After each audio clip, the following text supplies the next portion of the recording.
Hey guys, good evening. How's it all going? Here we are, Tuesday night. Another week has disappeared, and yeah, here we are. So, what's new, guys? See, we got the dude in the room first here. It's becoming a habit, mate. Tavo, all the way from Australia.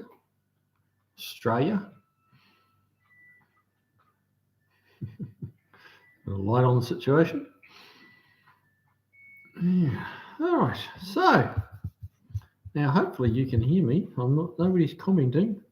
Something stupid going on with the sound again, I hope. Just let me know if I'm coming through loud and clear. Cheers, guys.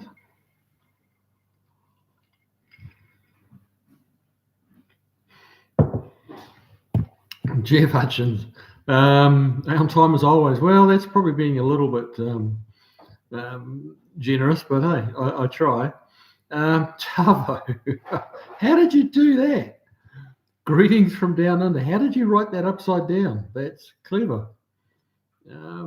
That's very clever. Unfinished project is here. Who else we got? Barry Cooter and Barry. Yep.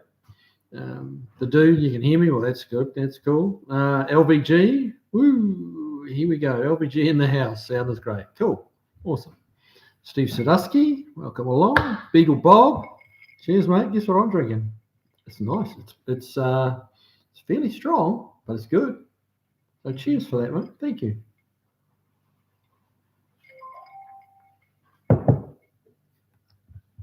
What else we got? Pop's Mustang Shop. Yeah, you got me too. Very good. Steve Stutsky. You can all hear me, so that's awesome. I was just kind of a bit quiet on the comments there for a minute, and I thought, wow. Okay. Old timer. Hey, Kiwi, sipping Jefferson's Reserve. Very old bourbon tonight. Oh, very nice. The dude, you get those plane tickets. Mate, no, not as yet. No, I don't know. I mean, it's just time is just against me. I'm just not going to make it. I'm sorry, man. It's just too many. I've got my sister's coming over in a week and a half, and yeah, there's just a ton of stuff to get done. So yeah, I'm going to have to miss that one, mate. I would like to get up there and say hi, but just not enough hours in the day. Paul Funk, good evening, everyone. Don't forget to hit the like button. Well, this is true, yes. Hit the like button. Thank you. That would be awesome if you can, guys. How did I do what? That's very good. That's funny. Red Beagle Jr. Hello, Kiwi from New Jersey. Okay, very cool. Barry Cooter, you enjoyed the Repco video, I take it. Mate, I did. That was awesome. That Jimmy Richards at the end there. It took me just a moment, like a couple of seconds to go. That I thought, like the line that he said didn't quite fit, and then of course I remembered that that's what he said. Up on the podium at the end of whichever year, Bathurst win that was. So it took me just a moment, and then it's like it was hysterical. Yeah. Steve Sadusky, I'm doing beer, mate. Whatever quenches your thirst, brother.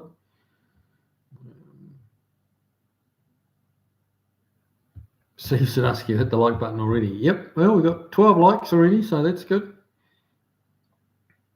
The dude, yeah, I'm sorry, man. It's just I was trying to figure out how we could make it, but it's just, because we've only just got back. That's why I skipped a live the other couple of weeks back, because we were out of town for a week with my wife's sister and her husband, and then my sister's coming over in a week and a half, and I've just had so much time away, and it's just things are stacking up at work, and there's just things to do around the house, and it's a tough one. Southern Hemisphere typing, I guess. It's a little bit of a challenge to read, I can tell you, but I'm getting it.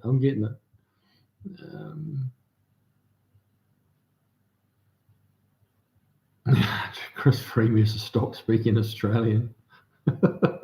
No, that real Australian has a lot more swear words in it, mate. A lot more cuss words. Jeff Hutchins, Tava, your capital letters are off kilter, mate. That must be what he's talking about.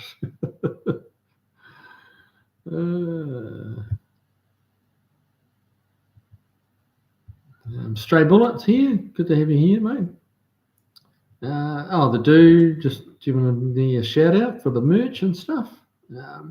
Yeah, don't forget them. Well, it's coming up to beanie weather soon. I've got some beanies if you guys are getting cold heads. Well, you will be soon, but not quite yet. But yeah, winter's coming, so get your t-shirts while they last and grab yourself a beanie.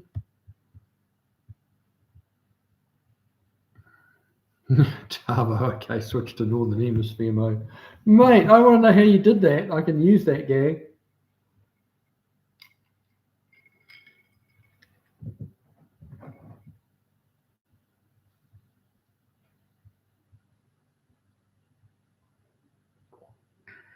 Yeah, Stray Bullet. I have a really tough New Zealand automotive history trivia question this week, Kiwi. Okay. I had to dig deep for this one. Oh dear. It's probably going to be too tough for me then. But yeah, let's hear it. Let's hear it. Red Beagle Jr. It's fine, Tavo. We all know Aussies ain't quite right.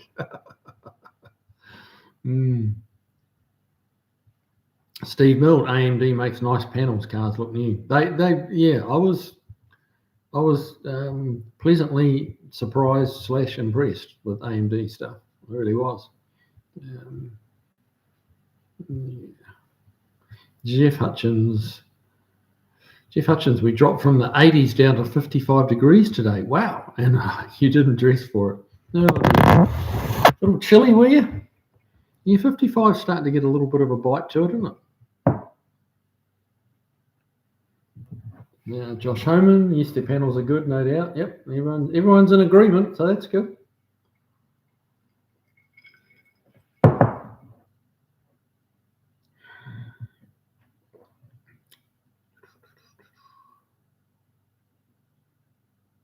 Steve Saskia bought AMD replacement panels for my Chevelle. Yeah, they've got a lot of stuff for those things, haven't they? All the full floor pans, and they've got quite a good range of stuff. Very good. It was good to see Murphy and Ambrose having a chuckle together.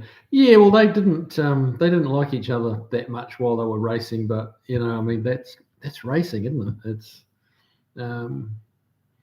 yeah, good to see they've kind of it's water under the bridge now, and they're both two guys that like motor racing and have a huge history in it. And Ambrose is helping SVG, so that's you can't. I mean, even Murphy wouldn't be able to knock him for that. Like, I'm sure Murphy appreciates him helping a fellow Kiwi get it together over here. It's not like Murphy could have guided SVG, but Ambrose did have the NASCAR experience. Not deep experience, but experience, Beagle Bob, only 36 degrees here. Wow. That's cool. Dude, it's really not that hard. Okay, there's obviously you just got to hit the right key there.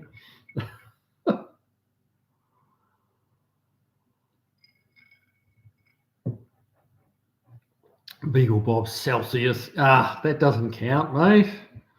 Well, it does. That's pretty warm. 36 is actually pretty warm. So, yeah, Celsius. Tavo, cold spell here again. A bit of Antarctic wind. 15 degrees C expected today. High 50s. Yeah, that's chilly. It's chilly. You wouldn't want to be out there in shorts and your wife beater, would you? Or your tank top, singlet. Yeah.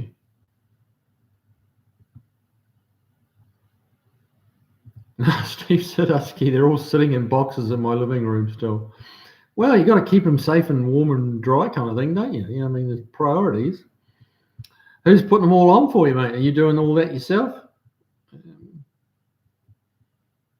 Chris Freeman, glad to see somebody makes replacement panels properly. Yeah, absolutely. Finding replacement Volkswagen panels that are even close to fitting is an exercise. and abject futility. Yeah, well, it's probably a bit like trying to get good fitting panels for Mustangs, really. Yeah, there's okay and crap is really the two classes you get, but not great. And from all accounts, AMD is not looking at diving into the Mustang market. There's so much Mustang stuff available anyway that it's hyper competitive.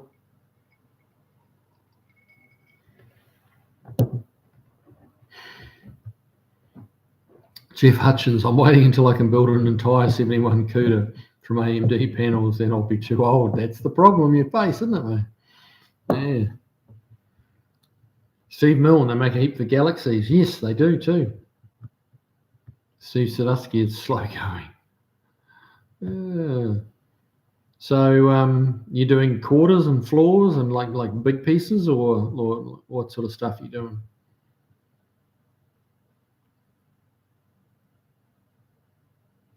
Stray Bullet, what was the first piece of mechanised equipment acquired by the New Zealand Army during World War One? Mechanised equipment. Good Lord.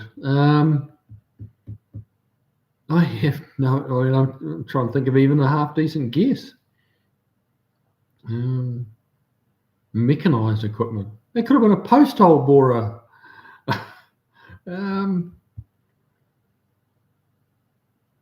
Yeah, I'll go out on a limb and say a little tank of some description.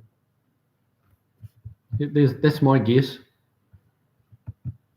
Beagle Bob, that's about 96 degrees Fahrenheit. Glad I'll be moving next week. Yeah, there you go. Yeah, it's definitely cooling off. We're much more in the lower 80s now. So, which is quite a bit cooler than 96. Steve Sadusky, doing it myself. Good on you, man. Good on you.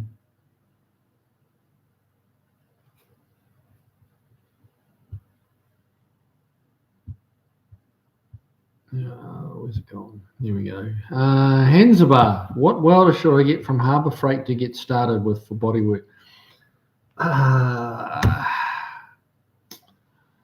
First and most important, do not get a flux core welder. No good at all for doing bodywork. No good at all. And there's some bald people out there that might want to tell you otherwise, but no. Do not get a flux core welder for doing bodywork. And honestly, my recommendation would be Eastwood. They've got a great little 135 amp welder, which is, that's great for up to 1/8 of an inch metal. And ideal. You put a fairly thin wire in it and, get yourself a bottle of gas. You've got to get gas to do your MIG welding.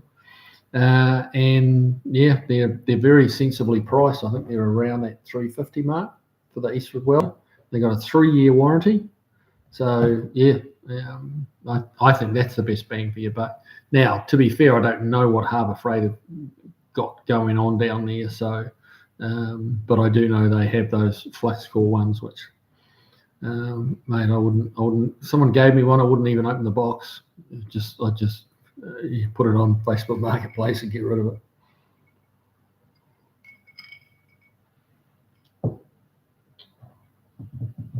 LVG, my nephew and I wrestled the Cruiser-Matic into the 60 T-Bird on Sunday. Wow. 2 days later, I still feel like I was in a bar fight and lost. Oh, dear. That's tough work, man.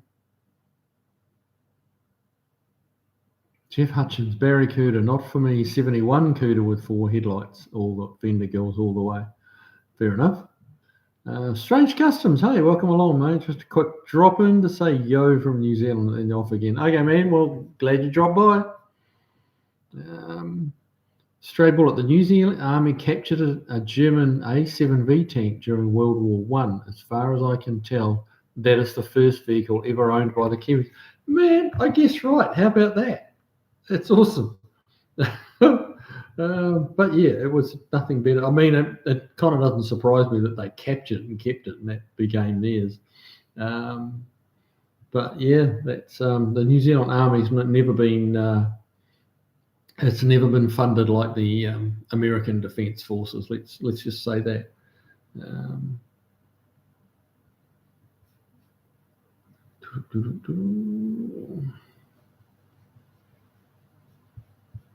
What do we got going on here? Tavo, shame about the Aussie Valiants for panels. You can buy plenty for the rarer VG, the two-door hardtop, but not sedans. That's because the two-door is a dart body. Yeah, there you go. Yeah, that does. Yeah, it just makes it that much harder for you guys trying to fix those old girls. Steve Sadusky, floor pan, trunk pan, firewalls, side cowl, rear package tray, rear quarter panels, and rear tailpiece. Okay, that's a little bit. That's a little bit, yeah. Okay, yeah, that's a big job, man. Good on you for having a crack at it yourself.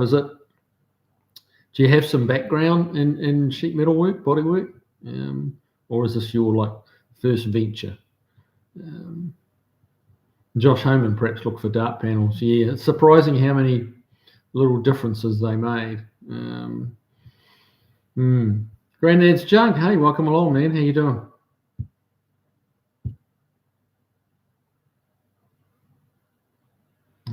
Tavo, cheap MIG. Look for one with dials, not high-low switches. Yeah, that's good advice. Yeah, that's fair.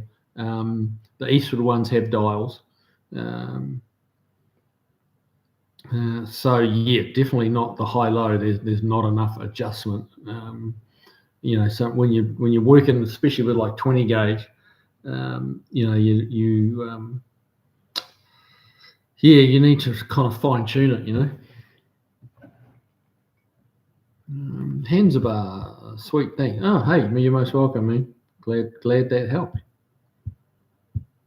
Steve Sadusky, you're repeating what I just said. Don't use the flexible welder at Harbour Freight, Hansabar. You'll be sorry. I love the Eastwood MIG welder. There you go.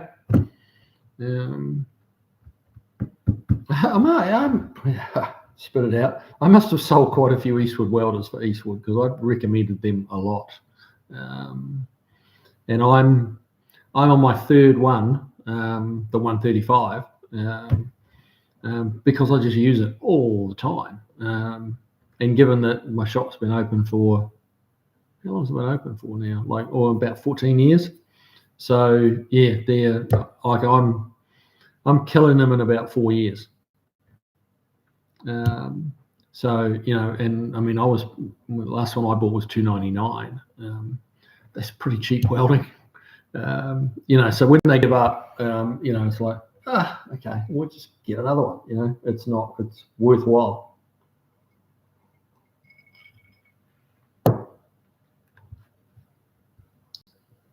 Steve Mill, my car simply needs small zone repair, but yeah, it still needs repairing, It's still a good job.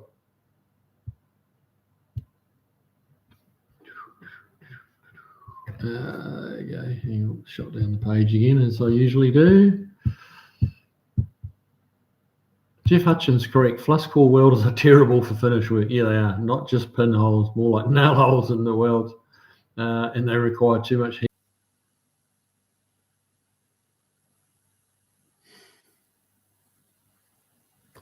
Says I'm live. Am I live? Am I live? Mark M, are we frozen in time? Well, hopefully not. Hopefully I've just come back.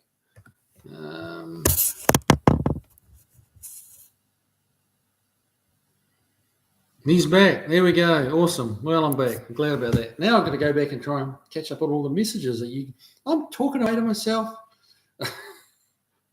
That's the truth. It doesn't tell you that there's a problem at this end. It's not until I get far enough down the comments to see your comments.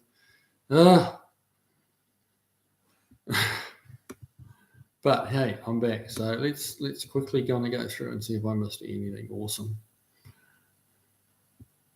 Chris Freeman, I warned Kiwi not to buy those Lucas brand network routers. He never listens to my IT advice. That's not true. I do. And I didn't. I don't know what's happened. We got the latest Fandangle computer of my wife's, and someone else said Mrs. Kiwi got home and wanted a computer back. Actually, no, she didn't. She is home, but she's in the other room and she doesn't need it. So it's all good. I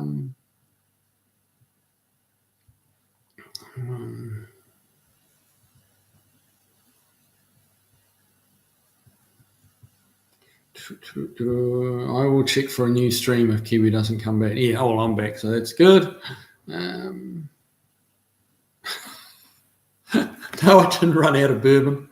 Really, that would be weirder than running out of internet, running out of bourbon. If you could see my cupboard full of bourbon, you'd understand that was not likely anytime soon. Cheers.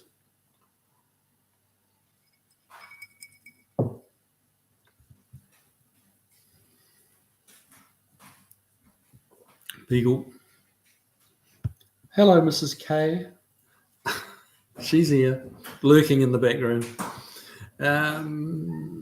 Beagle Bob, typically used by iron workers or heavy equipment mechanics. Think bulldozer blades. Yeah, yep, that's perfect for that.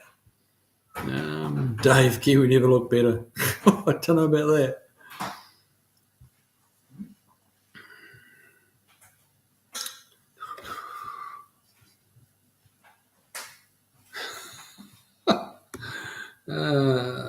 Let's see. Beagle Bob, I only did a year of welding in high school. Got some certs, but never actually worked in the field. That was a good 10 years ago anyways. Yeah, it's no, it's probably, I mean, you'd fit right back in, but yeah, I mean, no, I don't know that really much has changed. The two, Mrs. Kiwi wanted him to herself and cut off the internet. Yeah, I probably wouldn't object too strongly if that was the case, but hey.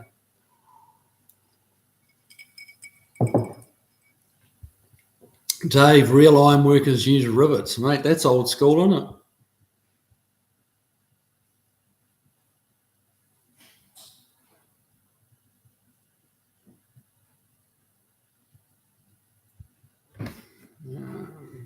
Have we caught up yet? I'm going to have to go back to work. No, don't get back to work. All right. I've got to get... trying to scroll down the comments, guys. Hang on. It's not playing the game. I think it's user error, actually. There we go.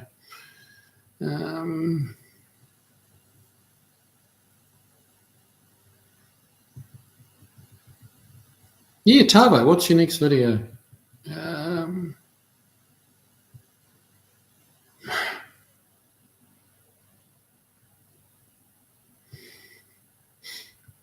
Well, yes, I'm back, so it's all good.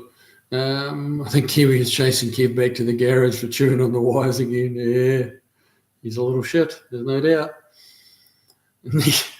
He needs a proper Hemi power generator. Mate, that's the truth. That's the truth. Tavo, nothing really planned, giving it a rest for now. They all just been a comedy of errors. Yeah, sometimes you got to step away. Sometimes you do, just have a little rest, come back renewed.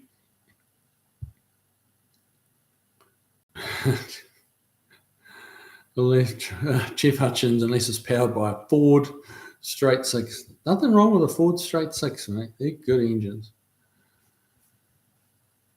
Steve Sadusky, gotcha. Jeff Hutchins, gotcha. Very good. Frozen tundra of Franklin. Yes. Dude, the Baldo was knocking at the door and Kiwi had to go take care of business in private. No, not at all. Not at all. Kerosene cucumbers. Hey, welcome along, man. Barracuda, I talk to myself all the time. I have some really good conversation. Well, it's a good way to get an intelligent answer, isn't it? Like, really.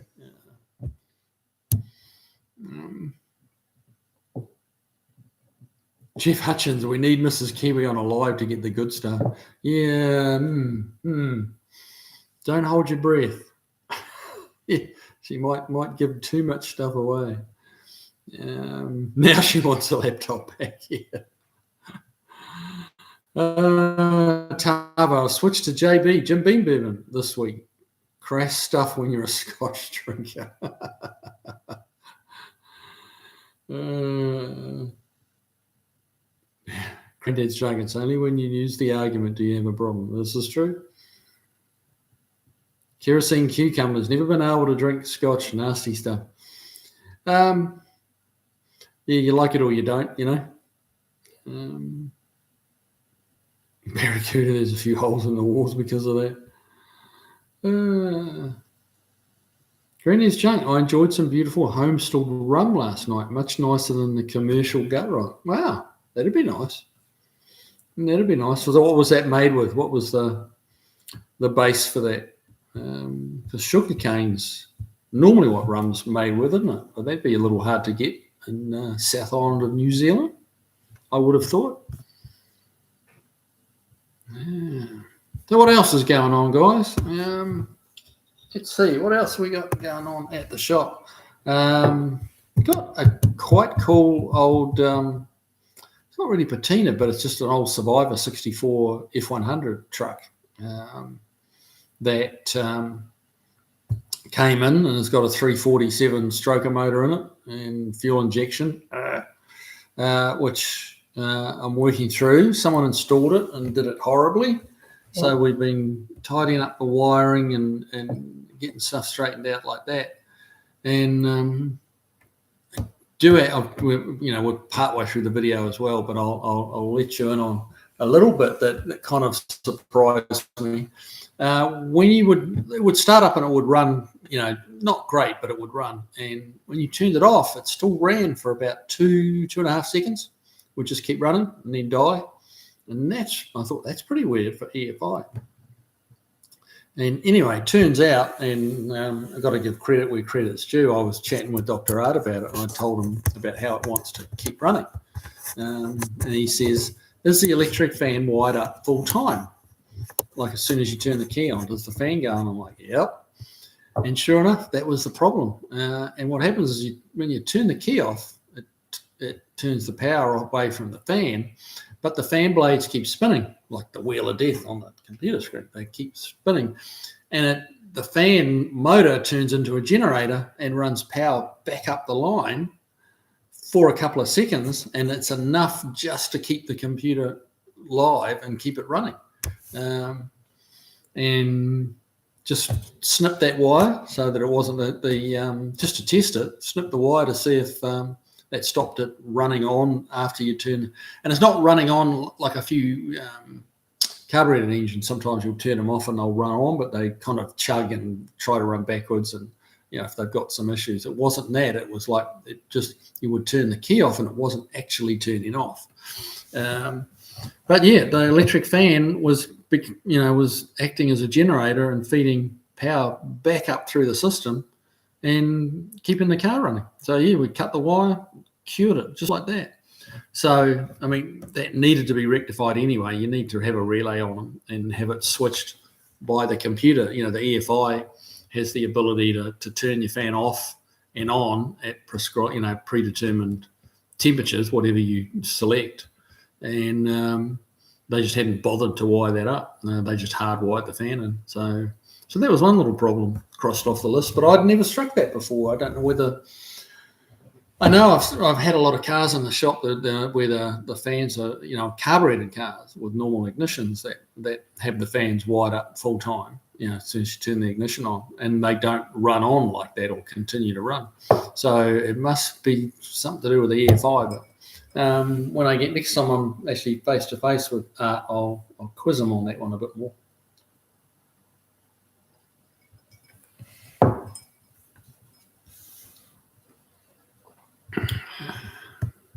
Right, where are we up to here? Chris Freemess has stashed some in the Remy when you ship it to Kiwi. Now, that's not a bad idea. Or cure it in it. Yeah, that'd be awesome. Jeff Hutchins, of course I'm talking to myself. I'm the smartest person I know.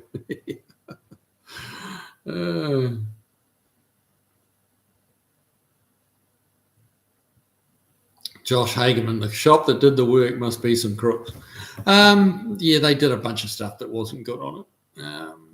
Yeah, just silly shit. Silly shit, and just horrible wiring.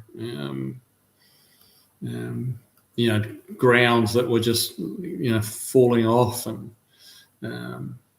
just bad wiring all over the place. They wired the ECU to the starter solenoid, to the live side of it, but that's not where you're supposed to do it. It's supposed to go straight to the battery. And to be fair to Holly, they put that in very bold writing right at the beginning of the installation booklet.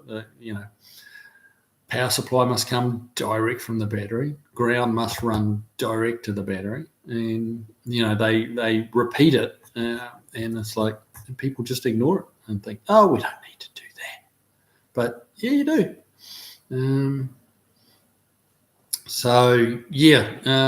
Well, there'll be a video coming out on that one soon. So that'll be worth a watch, I think. And things should go pretty hard.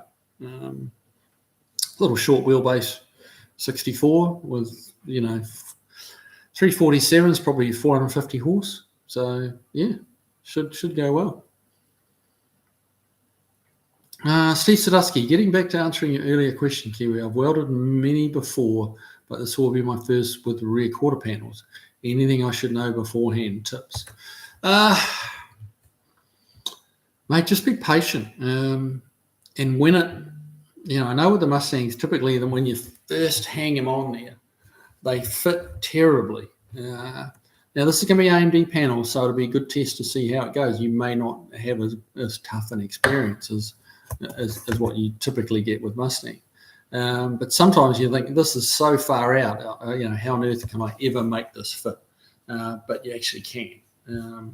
You just work away at it. And, a lot of those Mustang quarters I'll have on, honestly, 15 or 20 times. Just a little trim here and a little trim there. And suddenly it goes from being awful to being kind of getting there to like pretty close to like, wow, if it's awesome now. But you've just got to be prepared to work through that. And I say AMD may be hopefully it'll be a much better experience for you with AMD panels. But if it doesn't fit great straight away, just work away at it. Don't force it. Don't tweak it. And trying to hang it on there, that may be a two-person job for you because it's a fairly big quarter panel, and getting it tucked back up into the right places can be a bit of a battle on your own. So see how you go. With you guys, I mean, if you're having problems with it when you're getting the quarter on, reach out on a Tuesday night or email me or something like that, and I'll be happy to even FaceTime with you or something like that, and you can show me what your issue is, and I'll try and help as best I can, from a distance. But yeah.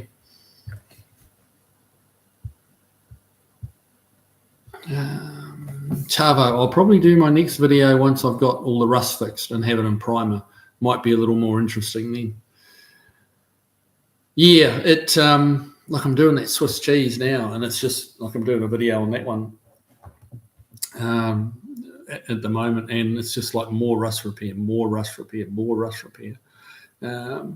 But you guys seem to enjoy it, so it's coming. More rust repair, a little bit different. It's putting in the the aftermarket wheel tubs, putting in complete rockers on it, stuff like that, and getting the rockers off a Mustang is that's a task. They do not come off easily. There's a lot of spot welds holding them on, and a lot of spot welds in places you kind of can't get to. So you've got to cut off the big easy bits and then start being able to reach in and get the bits that are hard to get at. And it's not just taking it off in one big hit. You gotta piecemeal it out.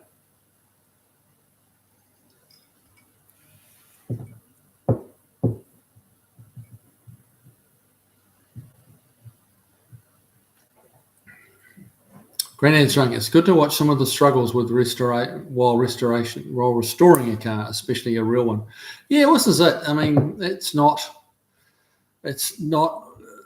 all that magic of Hollywood and, you know, Chip Foose getting it all done in a week and stuff like that. There's you know, there's a grind to it. It's hard work, and it can be a little, you know, it can be a little mental challenge as well, you know, to keep at it.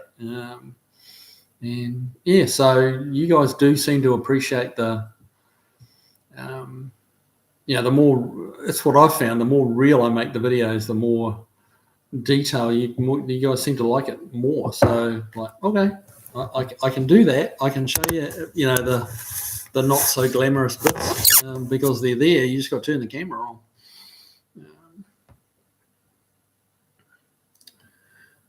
Tava, Osvaliants do that when you put late model internal regulator alternators on them. Need to put a diode in the exciter wire. Oh, okay. Yeah, that makes sense. Okay. Huh. Yeah, I'd never had it on an old Ford or an old anything really. But yeah, that what you're saying on the Valiant makes sense. Kerosene and cucumbers. I agree, Jeff H. I'm the smartest person I know. I'm a legend in my own mind. Yeah, mate. Josh Homan, crooks are a dime a dozen. Yeah, mate, you're not wrong. You're not wrong. And I do start to wonder whether they're all crooks or they just don't know that. Some of them, I think. I mean, some are crooks without doubt. They're just con me. And some, I wonder if they just don't know that they don't know, and what they're doing they think is okay. So yeah, it's an interesting one, but yeah, there's some very below average work out there.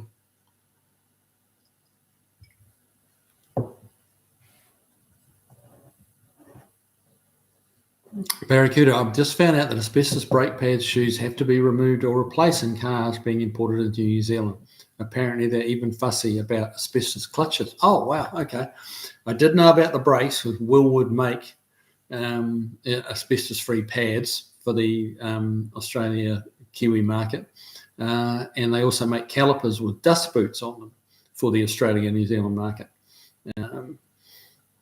Which gives you an idea of the size of the market, that they'd actually redesign their calipers in order to placate, you know, the Aussie and New Zealand market. So I thought that was kind of cool. But yeah, I sent a Mustang back to Aussie a couple of years ago now, I guess it was. And yeah, I had to get a letter from Willwood. He was trying to go through compliance or certification or whatever it is, exactly quite the name is in Aussie. And yeah, he had to produce some paperwork from Willwood to say that absolutely there was no asbestos in their brake pads. But the clutch one is a new one on me. But yeah, I mean, considering what they used to use it for and where the real problems came up with asbestos, you know, with how prolifically it was used in construction and stuff like that. And now for the amount of manual cars out there and for the amount of wear you get on a clutch pad, that amount of asbestos just is minuscule. But that's New Zealand. They'll seize on that stuff. They'll grab onto it and, you know, make it hard. Driveway. No, there we go. Driveway of Misfits. Barracuda. What cars would still have asbestos brake parts? Asbestos is used a lot in brake pads. Well, I mean, less and less as time goes by. But yeah, that's all. It's just part of the compound. They don't make the pads out of asbestos, but there is an element of asbestos in the pads, and a lot of the cheaper pads have asbestos in them. Yeah, so that's why. But yeah, as the whole world's getting cleaner and greener, it's losing favour, shall we say? But you know, I mean, you buy yourself a set of Chinese brake pads, you really don't know what they're made of, do you? You really don't know. It could be anything. It could be ground up bones. You know, like that Chinese would if they can make it look like a brake pad and sell it, that's exactly what they'll do.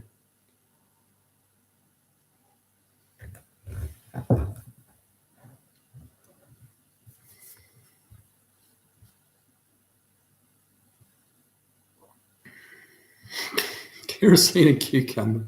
Just joking. I'm really a bonehead. I doubt that, mate. But yeah, I doubt that.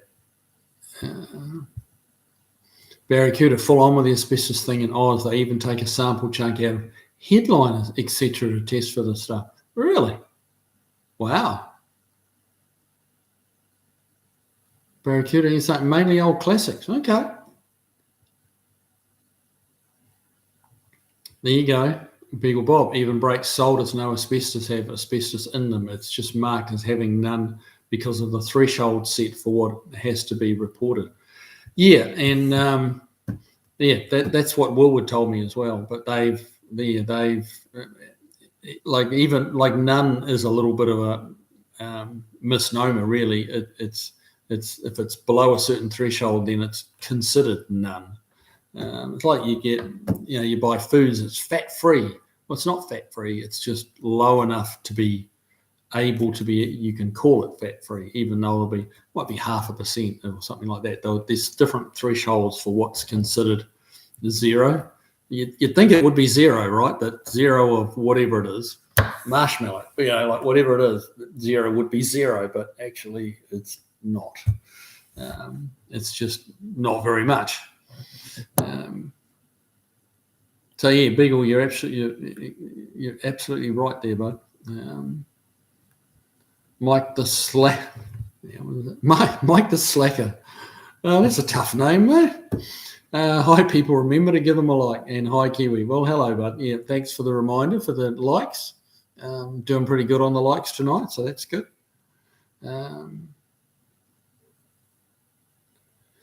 Barracuda, pity they're not so stringent about other imported things. Yeah, exactly. Barracuda, what headliners have asbestos in them? Yeah, well, that's a new one on me, but I can't say I'm completely shocked. Asbestos is a great insulator. That's interesting. No, I find that interesting anyway, that they're taking samples out of the headliners. Wow. And are they actually finding headliners with too much asbestos in them? Like are they making them remove them?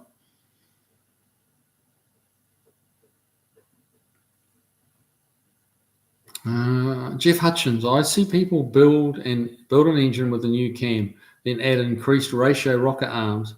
Why not just do a bigger cam from the get-go? Not talking about engine that came with them stock.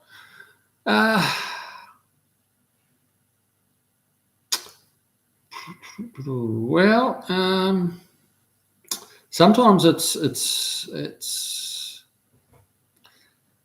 can be to do with base circles and an actual room, to get a bigger lift cam in there. You can't just keep making the egg shape on the cam bigger and bigger. It will get to a point where you can't get it in the block.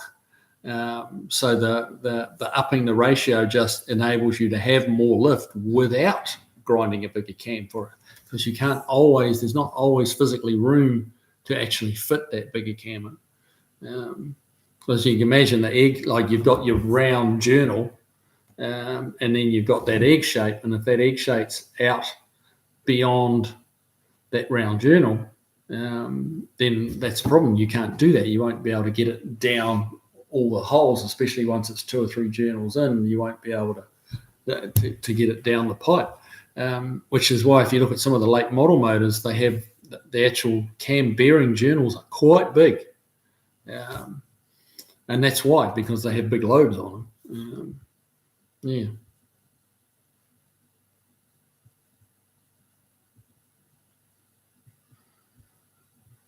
Granny's junk. They don't ban smoking. It's caused more issues than asbestos ever had. Good point. That's a very good point, Grandad. It really is. Yeah.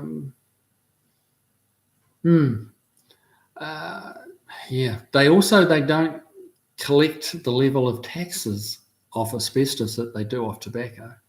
And I don't believe that all the taxes they get charged on cigarettes, because my American viewers, you just wouldn't believe what a packet of cigarettes costs in New Zealand.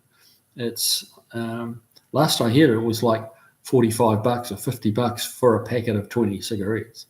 And I've told this to a few Americans, you guys that have come through the shop, and they look at you sideways like you can tell they really don't believe that anyone would pay that. But Barracuda, Grandad, I mean, you're there like what is the cost of a packet of 20 cigarettes? A reasonably, not a no-name brand, but if there's such a thing as a decent brand, what do they cost? Because that's the numbers I've been hearing is $45, $50 for one packet, not a carton, one packet. Josh Hageman, I hope the shop that did the sketchy work is paying for the owner to get it fixed. Yeah, sounds like they didn't look at the instruction manual once. You're exactly right. Are they paying for the owner to get it fixed? No, they're not. It sounded like it didn't end particularly well. Harsh words were spoken, and as far as I can tell, so no, he's just got to bite the bullet, suck it up, and pay me to try and fix it. While I don't know that much about the Holly Sniper system, I am learning a little bit. I've got Dr. Art in my corner. He's pretty good on it. If you actually, it's kind of piquing my interest a bit, the Holly stuff since I did that Camaro, because that actually went pretty darn smoothly. It went well. So I'm kind of reevaluating my thoughts on those systems. And you get asked so many times to help people out that have those systems on them. And it really does appear that 9 times out of 10, it's, and I may be overstating it there, because I'm just talking about the small number of people that I've dealt with. So that's not, in my experience, I should sort of pre-qualify that. In my experience, the issues have been installation issues and just not following their instructions to the letter.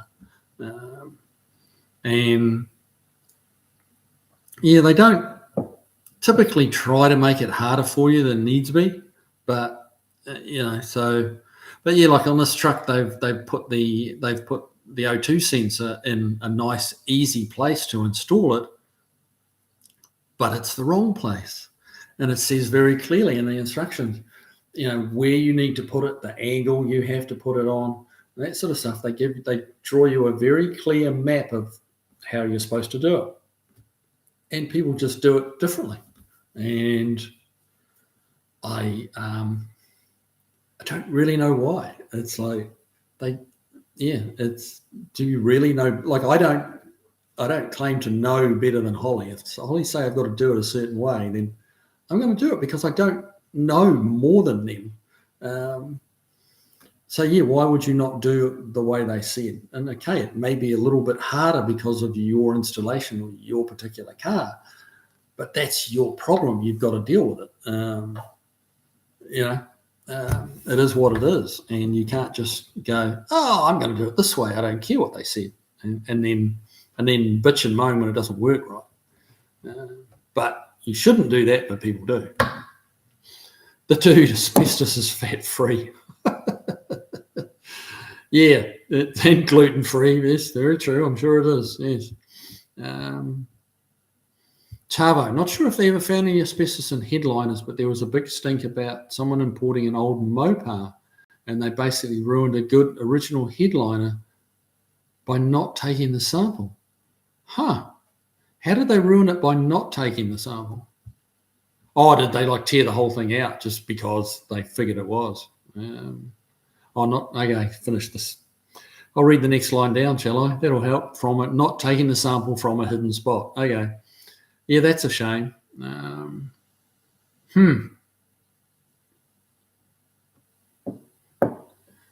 Dave, good to have you here, mate. Ordered a beanie from New Zealand, a blend of wool and possum fur. The website said opossums are a problem in New Zealand. Why? Just too many of them, mate. That's all. Too many. They're an introduced species, and they just the conditions are perfectly suited to them, so they breed like no tomorrow. So there's just an awful lot of them, and they create problems for the local wildlife. They just eating the food, and eating the local wildlife's food and eating the local wildlife, attacking them, that kind of thing. So yeah, it's just messing up with the balance of nature. So yeah, that's the reason why they're same with rabbits. Rabbits are not so bad as they used to be, but rabbits used to be a major pest in New Zealand. But possums are, you drive down the road on pretty much any given day, you'll see one or two dead possums. Like possums get run over like all the time. There's so many of them. New Zealand's very bushy, and they love the bush, so yeah, it's ideal habitat for them. But you will have a very warm head. One thing about possum fur, it's super, super warm. I've got a few pairs of possum fur socks, and I save them for winter, for when it's snowy. Like they will. It's warm. The stuff is, I don't know what's in it or what it's made of other than possum fur, but yeah, it's super warm. Super warm. You'll love it. Jeff Hutchins, that makes sense on the rocker ratio. Well, cool, good. Thanks. Glad I got out. Steve Sadusky, correct Kiwi on the cams. Yeah, thank you.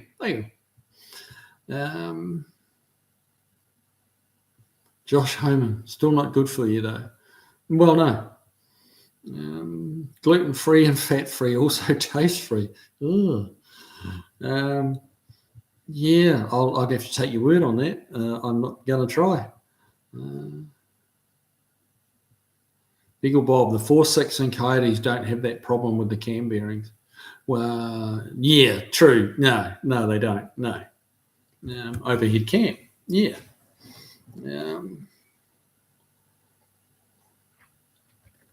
You've got main shells, not main shells, what am I trying to say? Like bearing caps that are like miniature main caps. So you drop your cam down and then put your caps on to hold the cam in place. So yeah, you can put as big a lobe as you want almost. Where do we go? Tavo, $60 plus for an upmarket brand like Benson and Hedges. There you go. See, I'm not, people don't believe me over here when I say that, and I've been underquoting it. I was saying $45, $50. Tavo's saying 60, and that's Australian dollars, which is worth more than New Zealand. So I hate to think what they cost in New Zealand. But most people are of the attitude, well, if you're dumb enough to smoke them, well, then you can pay, I have a fair bit of sympathy with that line of thinking, to be honest. I don't know whether any of you guys out there smoke packet cigarettes, but yeah, it makes no sense to me.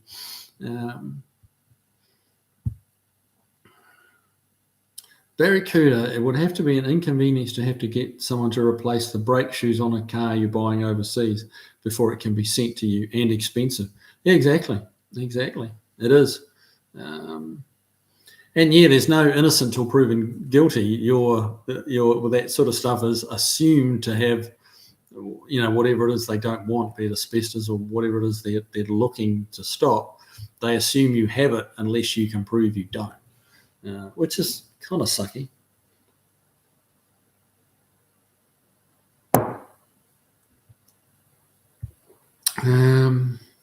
Beagle Bob, do they put logos on smokes down under? I know in Europe it was all blank boxes with pictures of disease and such.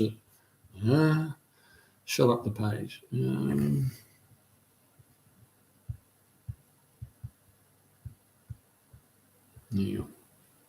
Do they put... Mate, I think someone else is going to answer that. I'm not, Beagle Bob, I'm really not sure. I don't believe I've ever bought a box of cigarettes in my life, ever. But yeah, I know I have seen, on TV, some of the pictures that they were putting on packets of cigarettes, just nasty shit to try and put people off. Granddad's junk, that's about right. I think 50 grams of tobacco is over $100. Wow. It's no wonder the stuff's getting stolen left and right, isn't it? Like, if you have, the American viewers won't know this, but they have these ram raids that they happen in New Zealand where they'll steal a car and drive it through the door of a grocery store or equivalent to a grocery store to steal the tobacco because there's such a ready market for it. And it's very hard to prosecute someone, for the police to prosecute someone for stolen cigarettes, because it's very hard to prove, who they were, where you got them from, and then once you've smoked them, you've kind of burned up the evidence. So it's a very popular black market for stolen tobacco, as you can imagine. $50, $100 for 50 grams. I mean, it's not quite that white powder kind of value, but I mean, it's a fair bit.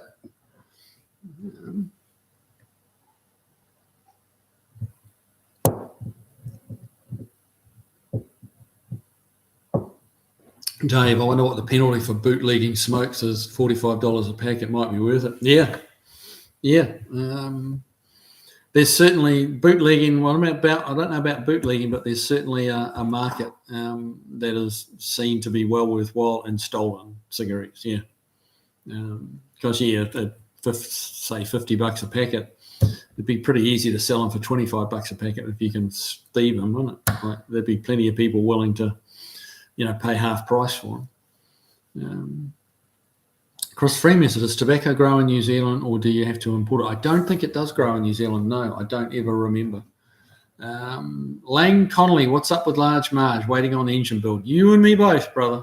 You and me both. I am actually taking the block up to the shop tomorrow and delivering some other GDO stuff up there, and that will be getting underway. So hopefully it won't take them too long to just bore the block, and then I've got to get some pistons made and stuff like that. So I just want to make sure the block's boreable and we've got a good starting point. It's not got no cracks and stuff like that.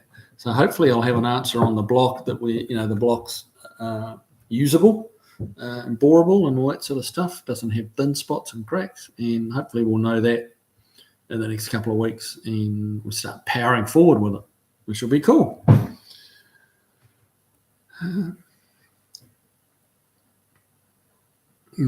Granddad's junk, same in New Zealand. Yep. Oh, Granddad's junk, it grows very well here. Okay, there you go. I know nothing about tobacco other than it's just nasty shit.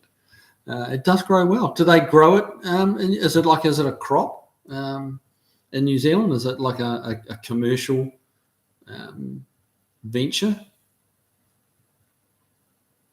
Tavo, Beagle Bob, yes, very much like the Europeans. Whole boxes, warning labels and images with a tiny spot reserved for the brand name. All brands restricted to a common colour pack too. Yeah, they make it so hard and people just keep coming back for more, don't they? It's just wild.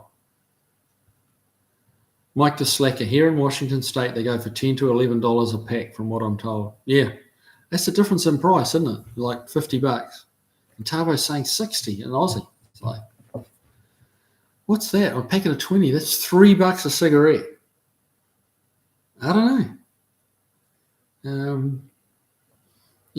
I can buy a packet of Oreo cookies for $3, and I'd rather have that. But yeah, my belly wouldn't. But I do.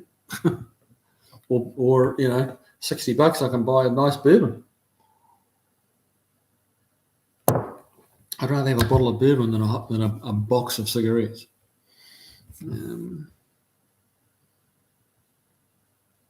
Barracuda, the opossums in New Zealand aren't native and there's too many of them. Yep, exactly right.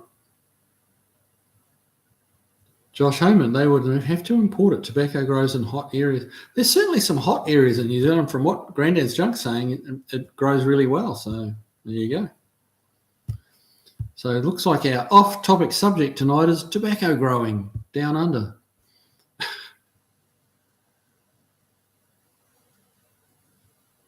Granddad's Junk saying years ago Rothmans had huge tobacco farms in and around Nelson and Motueka. I had no idea. What a sheltered little life I lead. Huh. Dave, opossums are native in the US, and there's too many here too. There are different species of possum, Dave. The possums here are quite a different. There's similarities, but they look quite different. You can tell they're kind of cousins, like the New Zealand possum, but it doesn't have that long pointy face that the American possum has. They're quite different. You should Google New Zealand possum, and you'll see the difference. Yeah, your possums look scary. New Zealand possums look kind of cute, except we know they're a pest, but they're not an ugly animal. But the American possum is, it's not winning any beauty contests. Beagle Bob, O2 sensors need to be placed so they aren't subject to any water accumulation in the exhaust. It's also important not to have them switched on until the engine is running. Yeah, and not too close to the collector. There's a specific distance. The water is a thing. You've got to have them pointing down. If the center of the pipe's here, the O2 sensor needs to come in, not at 90, but I guess, 75 degrees, 80 degrees, something like that, so that if it does get any condensation, it runs down and will drip off. That's how it was explained to me. You don't have them at the bottom pointing up, that kind of thing. But the one on this truck is way too close. It's like 2.5 inches from the collector. And what can happen is it picks up the mixtures from just one primary, and it messes with it. It's not getting the right information, so therefore it doesn't feed the right information to the ECU. And I think that may be one of the problems this truck has. It's got a real problem with idling. It idles all over the place. It's like it's got a mind of its own. Just, it'll idle at 500, then it'll idle at 2,000, then 1,500, 600, just all over the map. So Driveway Misfits, the possum fur is made of asbestos. Lane Conley, possum here is a hollow, better insulation. Oh, there you go. See, you all guys are, well, about the rest of you, but I know I've just learned something. Possum here is a hollow. But yeah, they're very good insulation. You can buy possum skin blankets. Expensive, but yeah, you can buy them. Barracuda are very hot areas in the summertime. Yeah, there's parts of New Zealand that do get pretty darn hot. Stephen Carter, hey man, good to have you along. Barracuda, polar bear here's a hollow too. Yeah, polar bears kind of fight back a bit more than possums when you're hunting them, though.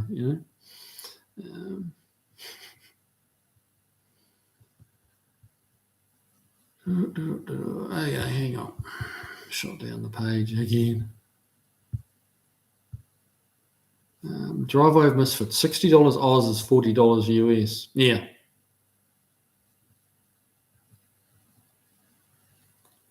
Tavo, Mark Beer is re-importing a Ford Landau, Australian made back from the UK. That has to come back minus the brake pads. Here's a video of it. Really? Wow. Yeah, the Mustang I sent to Aussie, we sent it with the pads in, but it had to be accompanied with a letter from Woolwood saying that there is 0% asbestos and 0 is 0, as opposed to asbestos free. But Woolwood's pads have 0 asbestos in them. So yeah, once we got them to send me, and they had that, Woolwood had that letter on file. It wasn't their first rodeo. They have that letter on file, and they just went, okay, we'll send that over, and bang, it was through on the email, and away you go.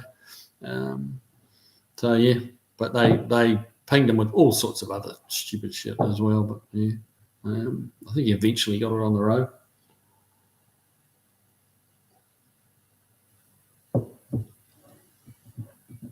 Andy Nickel, nicotine is one of the hardest addictions to kick. I switched to vape because cigs were costing me $35 a day.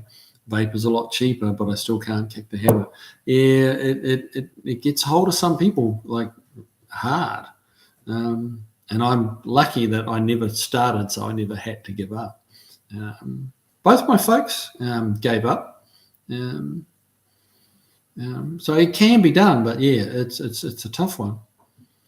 But wow, so Andy, if you were spending $35 a day here in the States, imagine what that would have been in Aussie or New Zealand dollar terms. $35, that must have been like 3 packs a day. That's going to be pretty hard on you, mate. That's a lot of cigarettes to be smoking.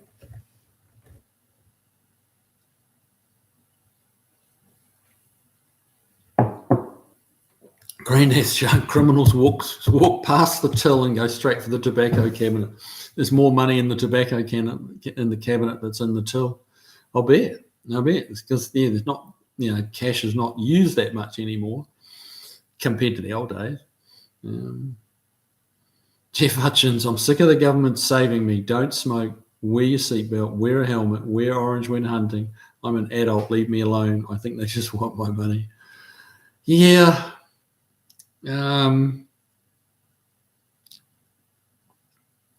I agree with you to a point on that one, Jeff. I do also think some people need protecting from themselves.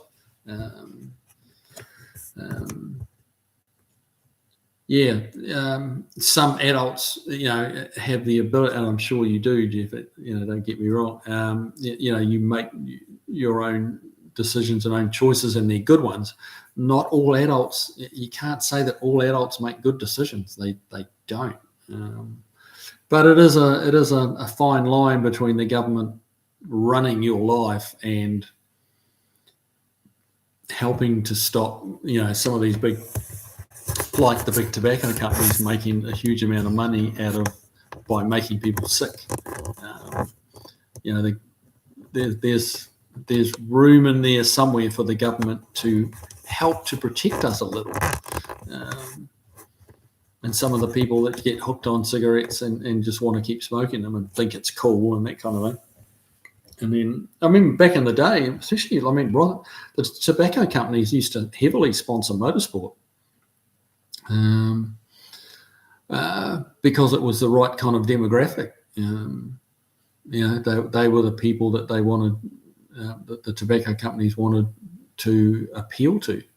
So, yeah, and the government stopped that. I don't know what they did here.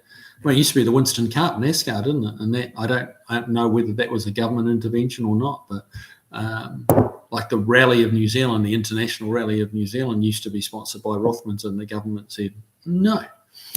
And it was an interesting one because the company that ran, and it was like an organisation / company that ran the Rally of New Zealand. It was a big event, international event. And so they went to the government and said, hey, you can't just ban our sponsors from sponsoring our event and say, see you later, you're on your own.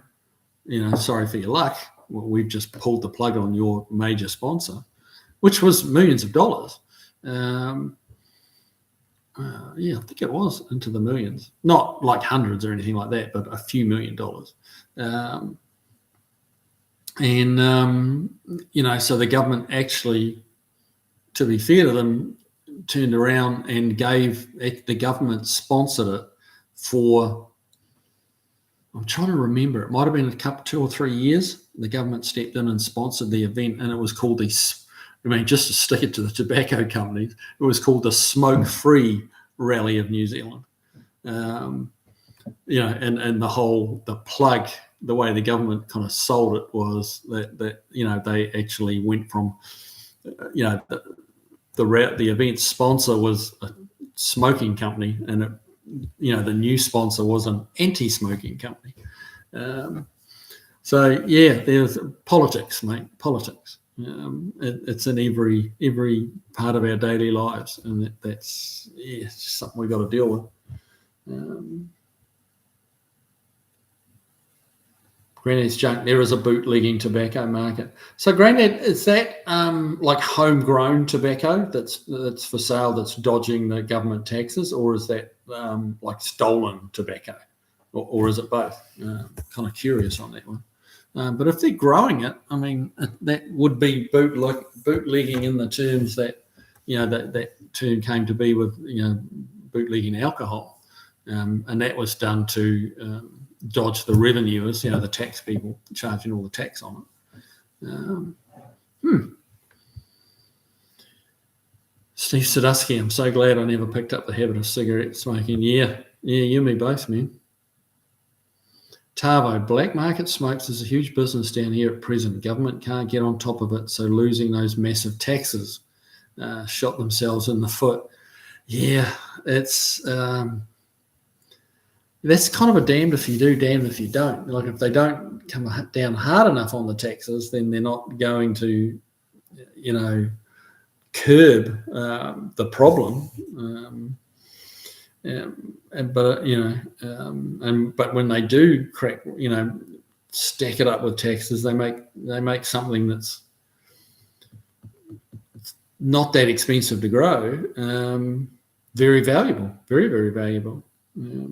100 grams for 50 grand. Now 50 grams is like 2 ounces, so it's like $100 for 2 ounces, so $50 an ounce. As I say, it's not it's not like some white powders you buy for so much per gram, but yeah, it's still there's still appealing to a lot of people to get amongst it in ways they shouldn't.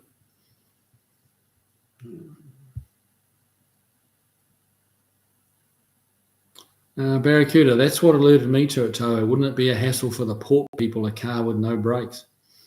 Yeah, that's a very good point, Barracuda. Like, how would you move it? Because even pushing it would be dangerous. As soon as it hits a slope, the thing is going to be off. It would almost have to be carried around by something with brakes, like be it a forklift or some sort of something you could put it on and carry it around. I think that's a bit crazy. I think they should be able to bring them in and then, make them change the pads out if they can't prove that there's no asbestos in them, and swap them for something that does. But I mean, the amount of dust you're going to generate driving off the boat onto the wharf and down to the testing station is infinitesimal. It's like crazy. Steve Sadusky, did I ever pick up a bad habit of collecting old cars and parts? You got to have a vice, mate, don't you?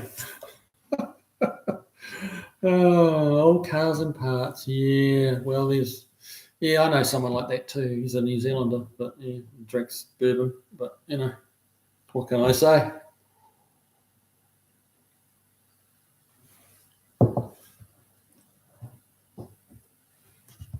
Jeff Hutchins, I can go mountain climbing in my underwear and they'll come rescue me at taxpayer expense.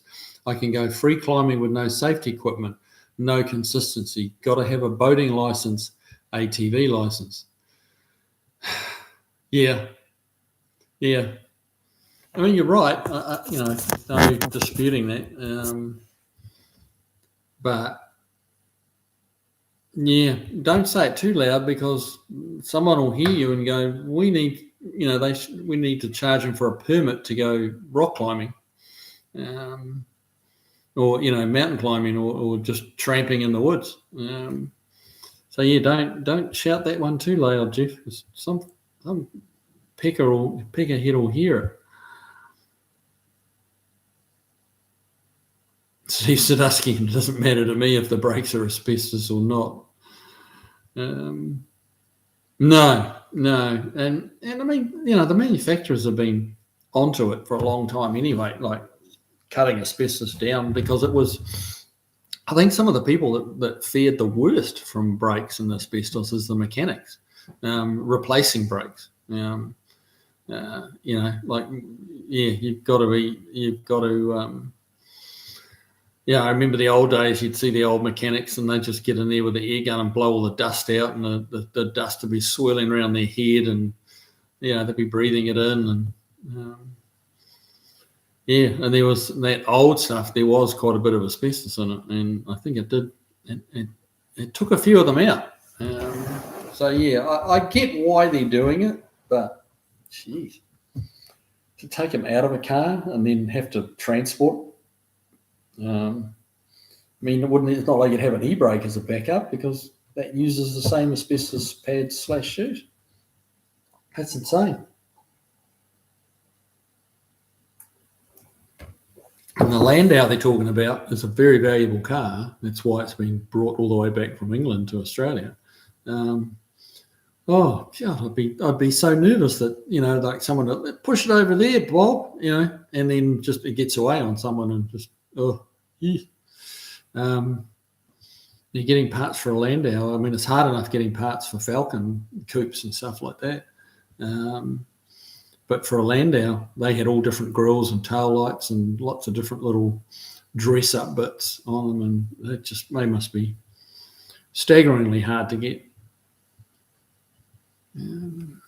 Okay, who are we up to?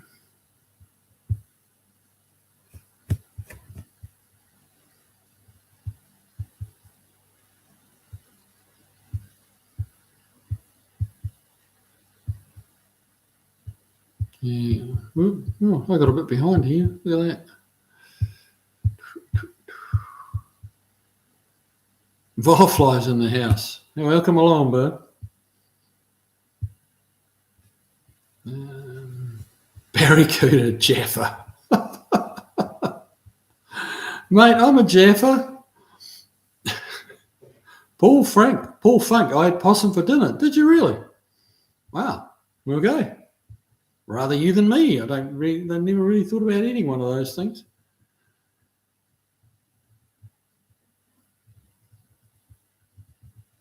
Gee, Granddad Shark, Jeff, that's out of control. A boat license for real and an ATV. Yep. Firefly clings to a serving of shepherd's pie. Shepherd's pie is good, mate. It is good food. Barracuda, but having asbestos brakes doesn't stop you getting a warrant of fitness. Really? Well, that doesn't make any sense, does it? That doesn't make any sense at all. Jeff Hutchins, my shop used to be next door to a mini mart. I worked late. Twice I caught people breaking into it. They went for the cigarettes and porn movies both times. That must have been a while ago. I don't think they sell porn movies anymore, do they now? Since it's all over the internet.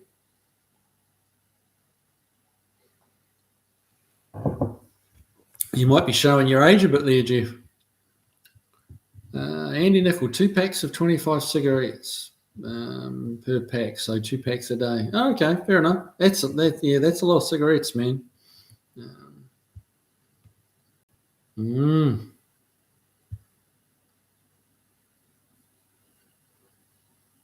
Yeah, drive over misfits. Some laws exist to protect other people from being adversely impacted by other people's choices. Yeah.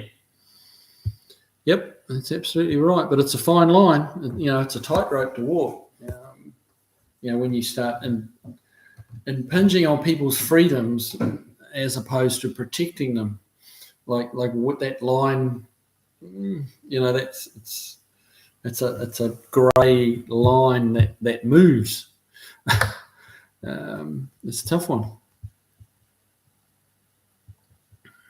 Oh, Bunky Bird's in the house. Hey, man.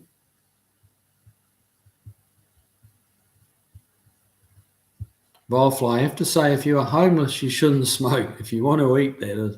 Well, yeah, exactly. LBG, quick question. My nephew thinks he can bring his 78 Firebird to New Zealand with no smog safety checks. True or false? Well, smog checks, no. He doesn't need to have a smog check. He will absolutely have to it will have to go through compliancing, which is like a major league safety check deal, where they actually partially disassemble the car to really go through it. They inspect the car thoroughly for rust. He will have a bunch of safety checks done on it, and he will almost definitely, pretty much guaranteed, fail on he's probably going to have a page. If he thinks he's got a really good car that is not going to have any safety issues, then he's probably going to have a page of shit to do when he gets there. It's tough. It's overly tough. I certainly don't deny that there. I'm a little bit safety, more safety than some people, but the New Zealand government, the land transport people are just maniacal about safety. And if it's modified in any way, if he really wants to stand a chance of bringing a 78 Firebird, he needs to find one that is stock. Like stock. No big wheels on it, no different transmissions, no different brakes. That's the easiest way to bring one in, just bone stock. A little bit rowdier exhaust, that's okay. But, some pretty wheels, but not big wheels, nothing that sticks out past the fender at all. Nothing with rims that are wider than the tyres. A lot of guys like these tyres where the sidewall's kind of like that and the rims stick out beyond. Rims are actually wider than the tyre tread. That's a no-go. Keep it stock and he'll have a chance.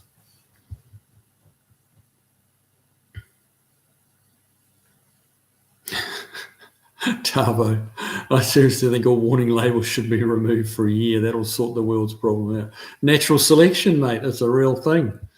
Valve caution, filling is hot. Yeah, exactly, mate. Valve eating McDonald's apple pies again. Yeah. Tarbo, New Zealand also had the B&H 500. Yep. What happened to the sponsorship there? That's a good question. My memory doesn't serve me on that one. I don't know why it stopped and what replaced it. I don't know. But I do remember the B&H 500, yeah.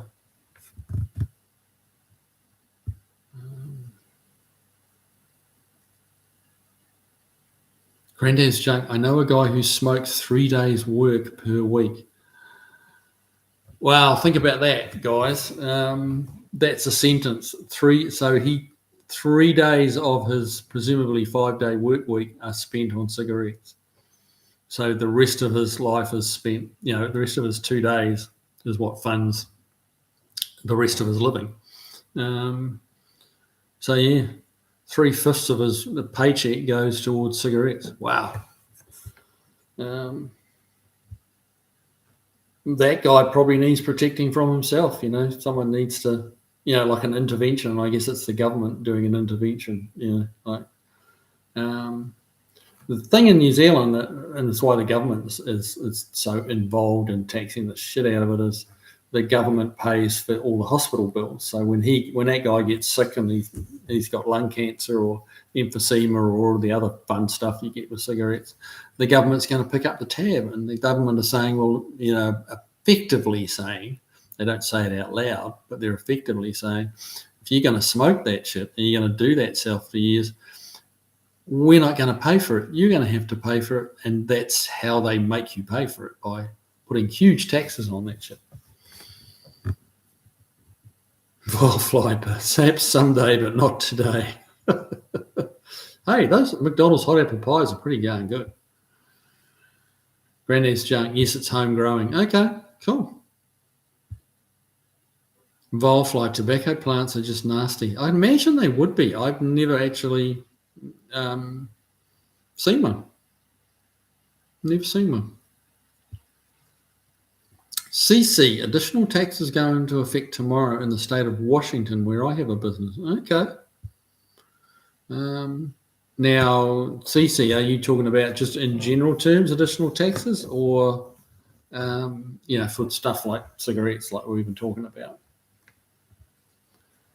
Mostly old parts. Hi, Kiwi, hoping all is well in the volunteer state. Mate, all is well, yeah. All is well. Thanks for asking. Hopefully it's all well in your state, wherever you're from. Andy Nickel, a lot of you guys just don't get it. Addictions hit people different.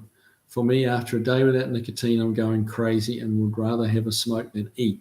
It changes your whole thought patterns. Yeah, Andy, and I mean, I'm not.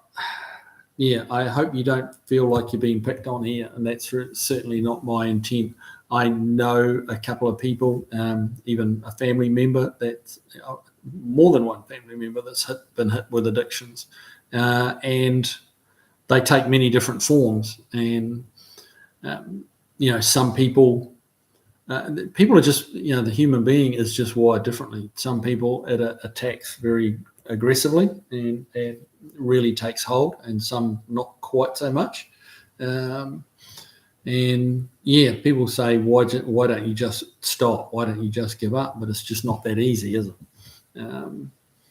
It's not that easy, and I've seen people, lose everything from addictions, and nicotine is as you said earlier, it is extremely addictive. Extremely addictive.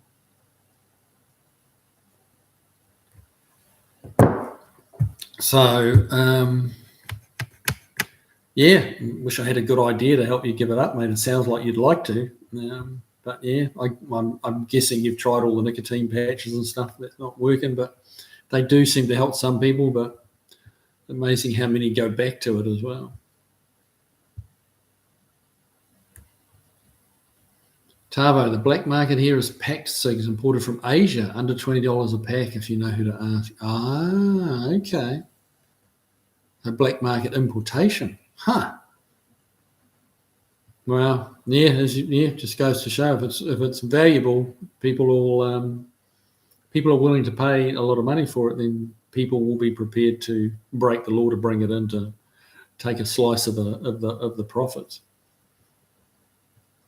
Barracuda, I remember when Heatwave sponsored the Rally of New Zealand. I was very young though.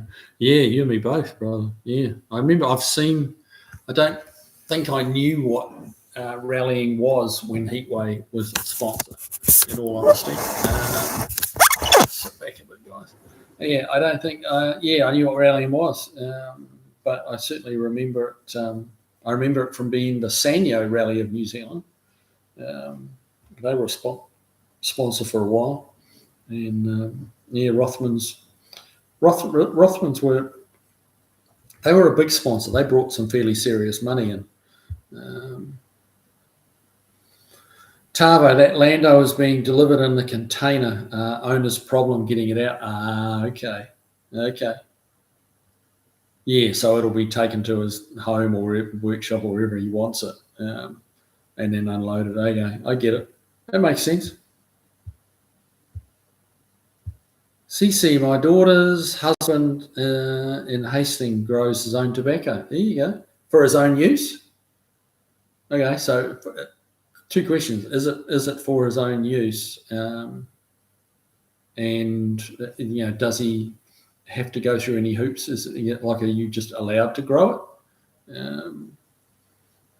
Unlike marijuana, which anyone can grow, but you're not allowed to grow it.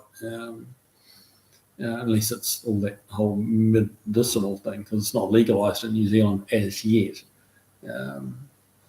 But tobacco is not illegal. So curious as to the legality of growing it and whether you're only allowed to grow it for your own use.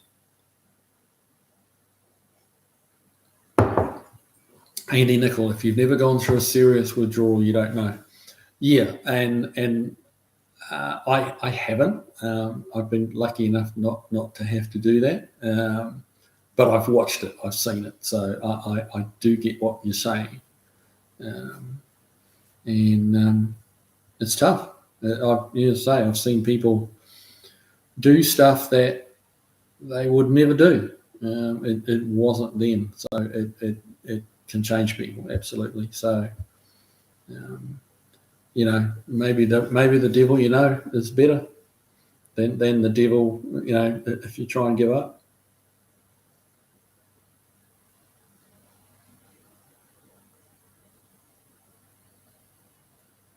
Granddad's junk, Annie. Yeah, I get it. I used to smoke. I quit with Peter Jackson 30s at $2.50. Oh, mate, Granddad, you're showing your age, but you're showing your age. Josh Homan, I'm thankful I never started. Mate, this is it. I say that same thing, and I don't know that I always make that statement with, really fully appreciating actually how lucky I am, and those of us that haven't had it, how lucky we are not to have had it. Andy's not, he's not 30, and back in the day, smoking was very much a glamour thing almost, like it was very much a cool factor, and the cool kids smoked, and the advertising was all the glamour, and glamorous people smoked, and it was just something that was really pushed quite hard. And you got caught up on it, and next thing they had you by the short and coolies, as it were. Volfly, well, my family is just stubborn enough to quit anything if it's too expensive, not prone to addiction, I guess. No, look, some people can give it up easier than different things up easier than others. You look at hard drugs. There's those that give up and stay clean, and there's those that die. That's kind of your two options, really. And people, don't give up. They know it's going to kill them, and they just wait for their turn.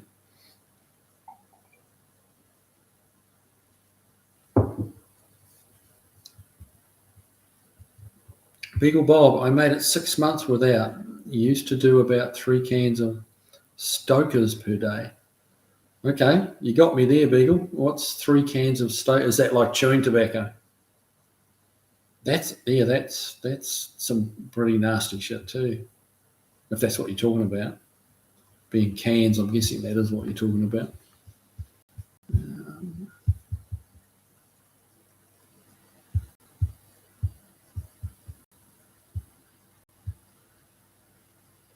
Granny's junk. Guys, have to go pick up my wife. Well, hey, okay, off you go, mate. You've got to look after her, and thanks for dropping by, and we'll see you next week.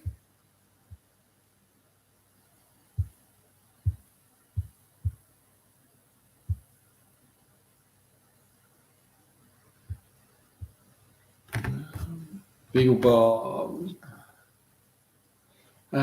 Bob, Stokers is long cut tobacco. Okay, so was that something you smoked long cut tobacco? I just don't know anything about it. A bit like pipe tobacco. Okay. Yeah, I know what that looks like. Anti-nickel. Okay, enough of my ranting. Never meant to insult anyone. No, but you didn't. I hope we didn't insult you, man. It's actually really where it's at. Chris Freemasson, how much safety stuff did you have to do on your dad's Mustang when you first sent it to New Zealand?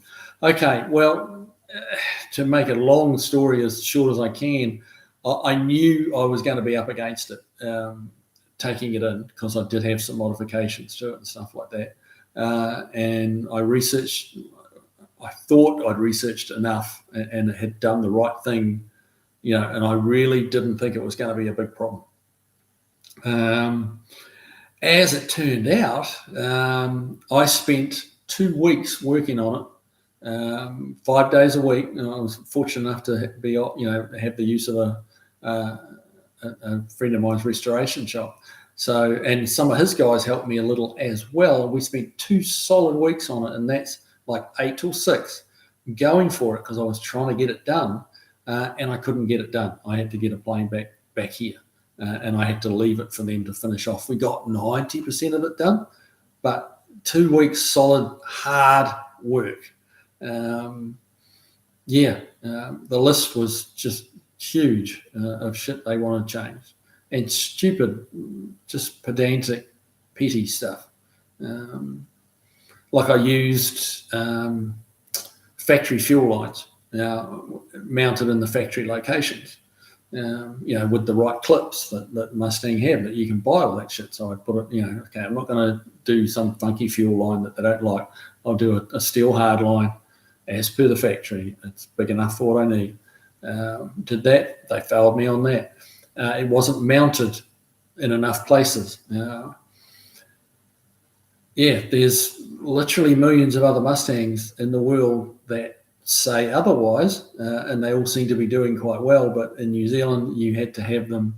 The fuel lines have to be mounted every 12 inches or less, and like the factory Mustang ones, a couple of the mounts are 12 inches apart. Some of them are like 18. They just where it works well. No, not New Zealand. They had to take those out, put them every 12 inches, regardless of how hard it was to achieve. That was not their problem.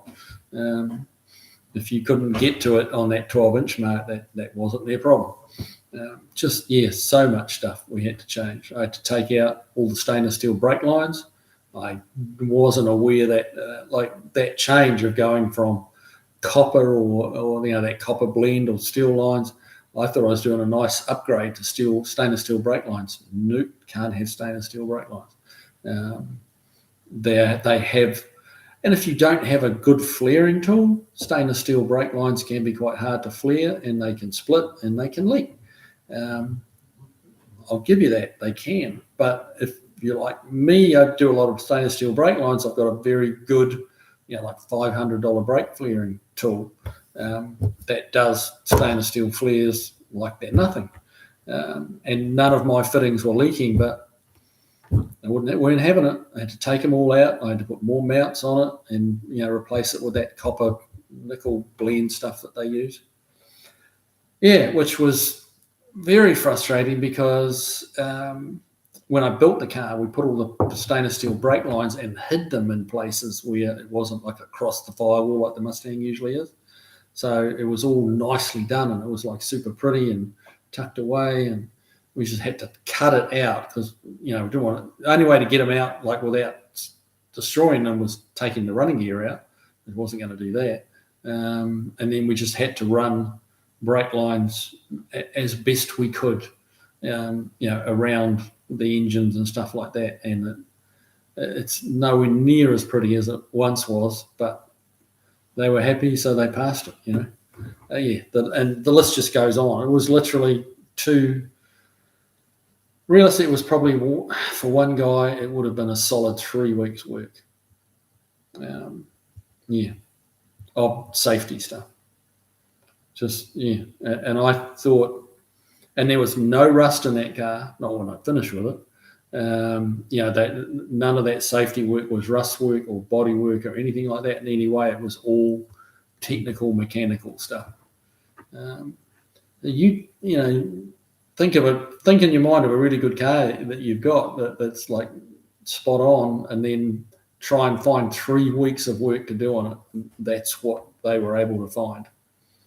Yeah, I was not happy. I wasn't very bitter and angry.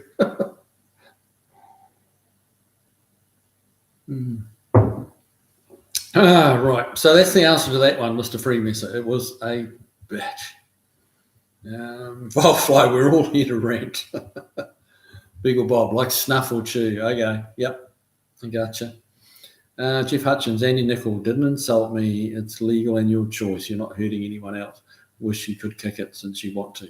Yeah, I think that's exactly. I'd back you 100% on that. The way you're looking at it, Jeff. Yeah, I feel the same way. LVG, cheers. The Firebird is a bucket of rust. I call it the mud hen. Cheers for your answer. Mate, if it's a bucket of rust, don't take it to New Zealand. You will probably never get it certified for the road. If they see it with that much rust in it, the chances of you getting it approved are slim to none. You need to find, if you're going to go to the trouble of taking one to New Zealand, it needs to be a good car. And keep in mind, that Mustang that I did for the old man that I took back, that was a cover car, like that was on the cover of Mustangs Monthly. It's a very nice, well-built car, and they found 3 weeks worth of work to do on it. So if it's a bucket of rust, don't do it. It's my advice. Don't do it. Volfly, the bald woman from the first Star Trek movie, smoked herself away at age 33. Wow. That's young. Granddad, Granddad, yep, read that one.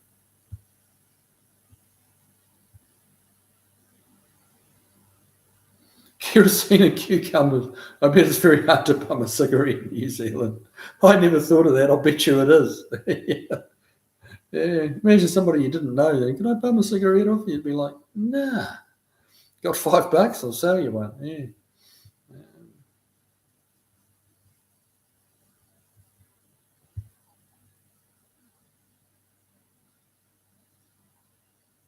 Wildfly, she was very pretty. I think she was too, if I remember rightly. Yeah. What time is heading around to that time? Granny's Jake, it's been a good chat as always. Take it easy, guys. Yeah. Oh, well. See you later, mate. I'm sure you've already gone. Tabo, in Oz, get caught growing the green smoking stuff that stays green. You get a slap on the wrist. Caught growing the one that turns brown, you spend time inside. It's all about the revenue loss. Wow. How things change, huh? Wow.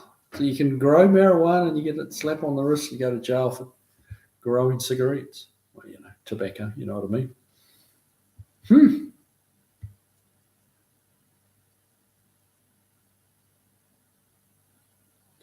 Paul Cochrane, Persis Canberra, Star Trek, was 49, not 33. Still too young. Absolutely too young, yeah. Firefly 49, I was way off. Ah, well, fly brain.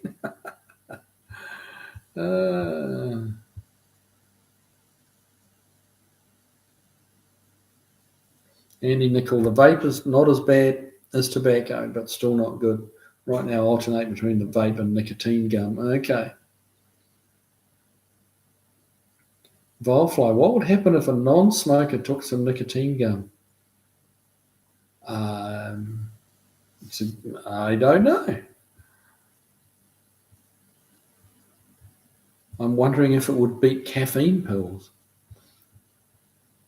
Don't know.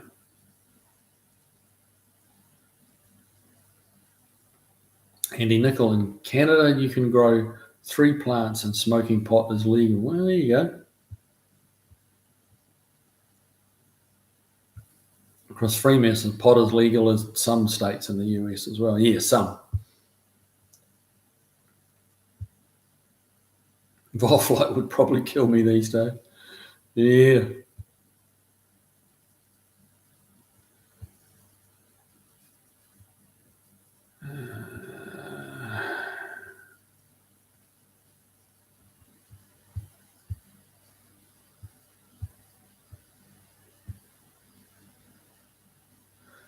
Vilefly, I wonder if the US would be allowed to export cannabis products, the new drug dealer. Yeah, I don't know. Guess it depends on the country receiving it, wouldn't it? Tech bits and pieces. Welcome along, brother. Finally got a day where I get to see Kiwi live. Yep, here I am. Steve Sadusky. Hi, my name is Steve, and I'm a caraholic. Yeah, I think most of us tuned in tonight are caraholics. It's a given. Jeff Hutchins, I smoke pipe tobacco, but I pull a Bill Clinton and don't. I can go without no problem and have gone for weeks without many times. I prefer cigars, but they got too expensive. There you go. Yeah, well, I guess there's just something in your makeup that doesn't give you that addiction. So if you can, just smoke it and not smoke it, smoke it and not smoke it, yeah, you're kind of a lucky man, I guess. To quit, just realize you're psyching yourself out. Quit. The cravings suck in. Everyone, will hate you for a couple of months. The cravings are a bitch, but they subside after a while. Yeah, I've known a few very grumpy quitters. Yeah.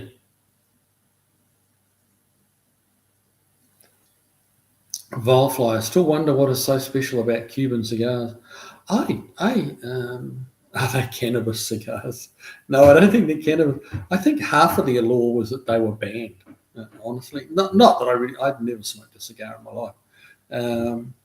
So I don't know, but I have to wonder if it was because they were banned and they were illegal, so they were contraband, that it just made them, if you had some Cuban cigars, then they were like, ooh, you can't get those, so therefore I want them.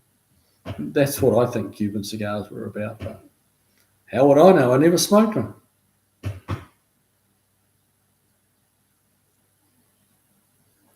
Tech bits and pieces. In Oz, getting an import vehicle registered can be a massive headache if the person inspecting it is having a bad day or an arsehole.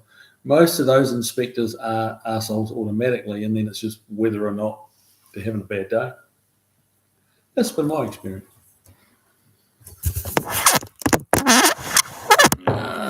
Jeff Hutchins. I think the only reason Cuban cigars are a thing is because technically we can't import them into the US. That's exactly what I was thinking. You beat me to it, bud. Josh Homan, a bit of overreach. Yeah.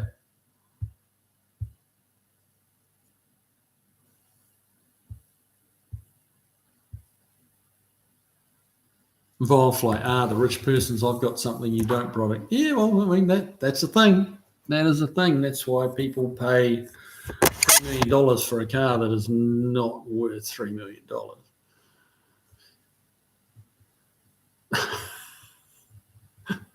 Volfly, you can't import haggis either, but rich people don't rant about it.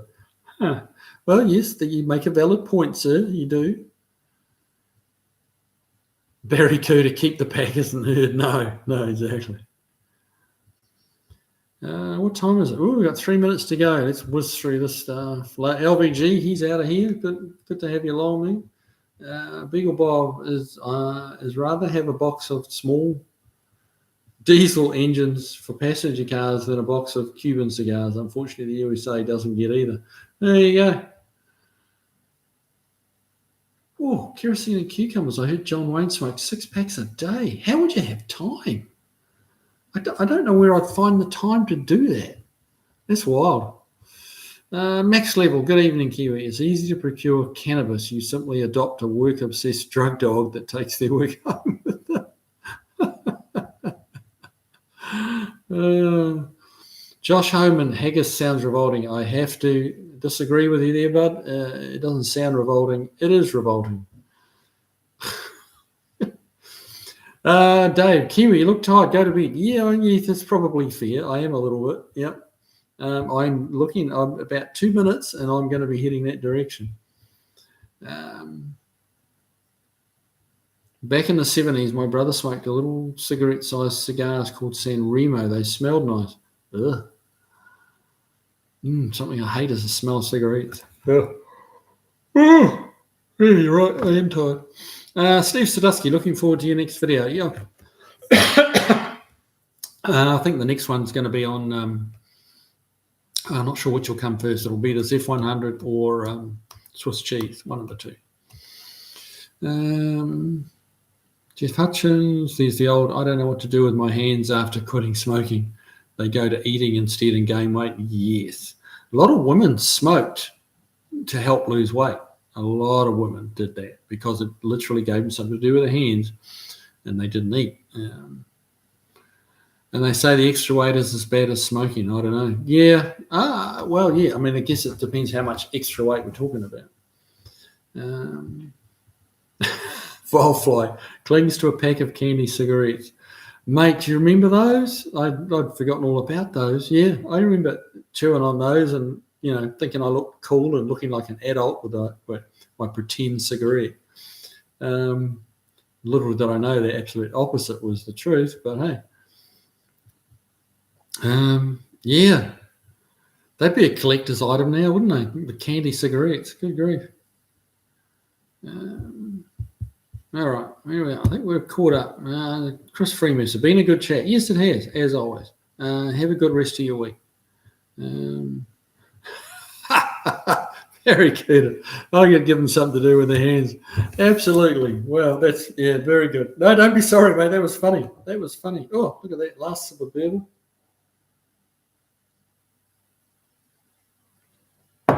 Timed to perfection. It's exactly 9 o'clock. I was on at exactly 7. So let's keep it, to the clock on schedule. I I'm going to go to bed, attack the shop, for another day tomorrow, and get some more work done, some more videos done, and be back here next Tuesday. So thanks for joining in. Thanks for all the comments, and hope you had a good time. I know I did. So take it easy, get out there and work on your cars, guys. Get something done and tell me all about it next week. All right. Beagle Bob, good night all. Glad you enjoyed it. That's a nice drop, mate. That's a nice drop. Cheers to you. All righty.